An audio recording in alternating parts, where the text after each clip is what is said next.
Hi friends, welcome back to my channel. তো আমি completely ready হয়ে গেছি, ওদিকে খুচখুচ করছে। আমাদের ডিনারও কমপ্লিট হয়ে গেছে 8টা সাড়ে 8টার মধ্যে আজকে।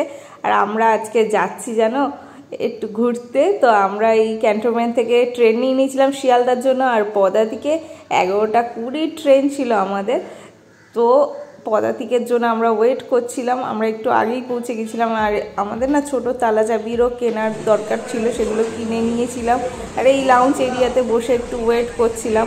আর এরা হলো অরিন্দজিতেরই ফ্রেন্ড, চাইল্ডহুড ফ্রেন্ড আর চাইল্ডহুড ফ্রেন্ডের ওয়াইফ। প্রথমবার আমরা ঘুরতে যাচ্ছি একসাথে। আর এখানে বানি ভিডিও কলে রয়েছে। বানির একটু মনটা খারাপ, ওর পরীক্ষা টরীক্ষা রয়েছে, ও ঘুরতে যেতে পারিনি। ওদিকে দাদাও কেনিয়া গেছে ঘুরতে। এরপরে আমরা এনজিপিতে নেমে গেছি। আর এনজিপিতে একটা ড্রাইভার দাদা এসে গেল, আমাদেরকে গাড়িতে তুলে নিয়ে গেল ডেস্টিনেশনের উদ্দেশ্যে। আর এখানে যেতে যেতে পাহাড়টা চোখে পড়ার সঙ্গে সঙ্গে কি ভালো লাগছে। আমরা ওই দিকেই যাচ্ছি না, মনটা আরও আনন্দে ভরে উঠছে। আর এই বর্ষাকালে না আমি প্রথমবার পাহাড়ে এলাম। আগে এই বর্ষাকালে আমি কোনোদিন আসিনি পাহাড়ে অনেকবার এসেছি, কিন্তু এই বর্ষাকালে আসিনি।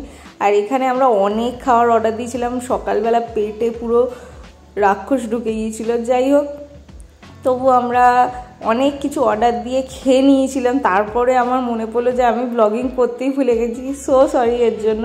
তো আমরা 2 plate chicken momo, 1 plate veg momo, 2টো ওয়াই, একটা থুপ্পা আর 2টো আলু ভুজিয়া, নেপালি ডিশ সেটা, এইগুলো নিয়ে নিয়েছিলাম। আর চা দার্জিলিংয়ে এসে নেবো না সেটা কি হয়, তো চাও নিয়ে নিয়েছিলাম। লেমন টি ছিল, 4 কাপ লেমন টি নিয়ে নিয়েছিলাম। আর এই রেস্টুরেন্টটা না রাস্তায় যেতে গেলেই পড়ে, তাই নামটা শেয়ার করতে পারলাম না। এরকম অনেক ছোট ছোট রেস্টুরেন্ট পড়ে। আর এখানে ছোট ছোট মুরগি আর মুরগির বাচ্চাগুলো ঘুরছিল, দেখে খুব কিউট লাগছিল। তাই আমি একটুখানি গেলাম, ভাবলাম যদি ওদেরকে একটু ক্যামেরাবন্দি করা যায়, কিন্তু কি করব বলো, ওরা আমায় দেখে ভয়ে পালাচ্ছে। যাই হোক, এবার আমরা আবার চললাম গাড়ি নিয়ে। আমরা যাচ্ছি আজকে ছোটা মাঙ্গুয়ার উদ্দেশ্যে। তো এই রাস্তাটা এরকম টাইপের দেখতে দেখতে যাচ্ছিলাম।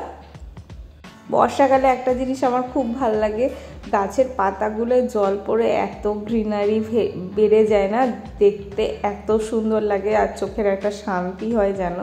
তো এই পাহাড়ি ঘরগুলো দেখতে দেখতে এগোচ্ছি এবার। কিন্তু এখানে গিয়ে একটা খুব বাজে জিনিস হলো, আমরা 4 ঘন্টার জন্য দাঁড়িয়ে গেলাম। আর আজকে 15ই আগস্টের দিন, পতাকার সামনে 2-1টা ছবি তুলবো না তা কি হয়? তো পতাকার সামনে 2-1টা ছবিও তুলে নিয়েছিলাম আমরা। যেহেতু বারবার ব্রেক করে করে দাঁড়িয়ে দাঁড়িয়ে গাড়ি এত জ্যামের মধ্যে পড়ে গিয়েছিলো, কারণ মনে হচ্ছিলো পুরো কলকাতায় উঠে চলে এসছে, কারণ সবার এই ছুটি রয়েছে 15ই আগস্টের টাইমটা, সবাই এসে গিয়েছিলাম এই জায়গাটায়। যাই হোক, এখানে একটা টি রেস্টুরেন্ট ছিল, যেহেতু গাড়ি দাঁড়িয়ে ছিল আমরা ভাবলাম এখানে একটু টি যদি খাওয়া যায়, কিন্তু 1 ঘন্টা ওয়েটিং। ভাবতে পারো টি খাওয়ার জন্য 1 ঘন্টা ওয়েটিং, সে আবার দাঁড়িয়ে ওয়েস্ট করে লাভ রয়েছে টাইম। আমরা তো এসছি ঘুরতে, চা না হয় অন্য জায়গায় খাওয়া যাবে। তারপরে অবশেষে রাস্তা শেষ, দেখলাম পাথরের উপর দিয়ে গাড়ি চলছে, দিয়ে আমরা পৌঁছে গেছি শ্রী গণেশ বলে একটা হোমস্টেতে। এখানে এত গাছ দেখে না মন জুড়িয়ে যাচ্ছে, কত রকম ফ্লাওয়ার, কত রকম ফল, পুরো অর্গানিক জিনিসপত্র, মানে দেখে বেশ ভালো লাগছে। আর যে হোমস্টেটার রুমটায় আমরা ছিলাম তার সামনেও এরকম ছোট ছোট ক্যাকটাস আর ছোট ছোট গাছ রাখা ছিল। যাই হোক, চলো তোমাদের রুমটা দেখিয়ে দিই। এই রুমটায় আমরা থাকবো আজকে। তো রুমটা কীরকম দেখিয়ে দিই। ছোটোর মধ্যে একটা সুন্দর রুম, আর পাহাড়ের উপর, আর আশেপাশে খুব একটা ঘরবাড়িও নেই, 2-1টা যা রয়েছে হোমস্টে। এই যে এখানে একটা টেবিল, 2টো টুল মতন, আর এখানে 2টো বেড রয়েছে। আর ওদিকে একটা মাথার দিকে জানলা রয়েছে, যেটা আমরা খুলিনি, নইলে মশার উৎপাত বেড়ে যাবে। আর এখানে একটা রয়েছে আয়না, যেটা আমি আমাকে দেখিয়ে দিচ্ছি। তবে খুব ক্লান্ত, কালকে রাত্রির থেকে জার্নি স্টার্ট হয়েছে না। আর এদিকে রয়েছে একটা ছোট ওয়াশরুম, যেটাও তোমাদের সাথে শেয়ার করিনি, তবে খুবই ক্লিন, সেটা দেখে আমার খুব ভালো লেগেছে। মানে বাথরুম ক্লিন না থাকলে আমার খুব অস্বস্তি হয় একটা, যেটা খুবই ভালো ছিল, ক্লিন। আর এই যে একটা ছোট্ট মতন রুমের সামনে দেখতে পাচ্ছি একটা ছোট্ট ঘর মতন করা রয়েছে, যেখানে আমরা বসে আড্ডা দিতে পারবো, লাঞ্চ করতে পারবো, ডিনার করতে পারবো, ব্রেকফাস্ট করতে পারবো। তো এরকম একটা ছোট্ট মতন বানানো ছিল।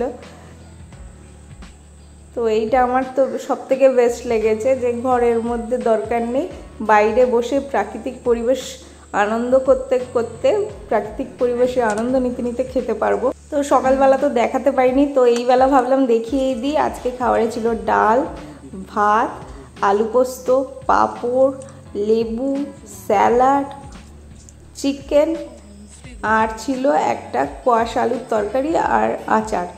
তো যাই হোক, আমাদের বিকেল 4টায় লাঞ্চ হলেও খুব ভালোই লাঞ্চ হয়েছিল, যেটা পুরো অর্গানিক, এখানকারই সবজি ওরা তুলছে বাগান থেকে আর রান্না করছে। তারপরে রাত হয়ে গিয়েছিলো, আমরা একটু ফ্রেশ হয়ে এসে দাঁড়িয়ে গিয়েছিলাম এইখানে, আর বসে বসে ওই পাহাড়, দূরের পাহাড়ে আলোগুলো চলছে সেগুলো দেখছিলাম, আর সঙ্গে সঙ্গে খাওয়ারও এনজয় করছিলাম। খাবার বলতে ওই চিপস, একটু ড্রিঙ্কস ছিল, সঙ্গে রাতে ছিল সুজির রুটি, ডিমের কারি, আর তার সঙ্গে স্যালাড আর আচার। এখানকার শশাগুলোতে কোনো দানা থাকে না, আর বিশাল বড় বড় শশার সাইজ, যেগুলো খেতেও খুব সুন্দর। আর এইভাবেই আজকের দিনটা কেটে গেল ছোটো মঙ্গলবার। আবার দেখা হবে তোমাদের সাথে কালকের নেক্সট ব্লগে।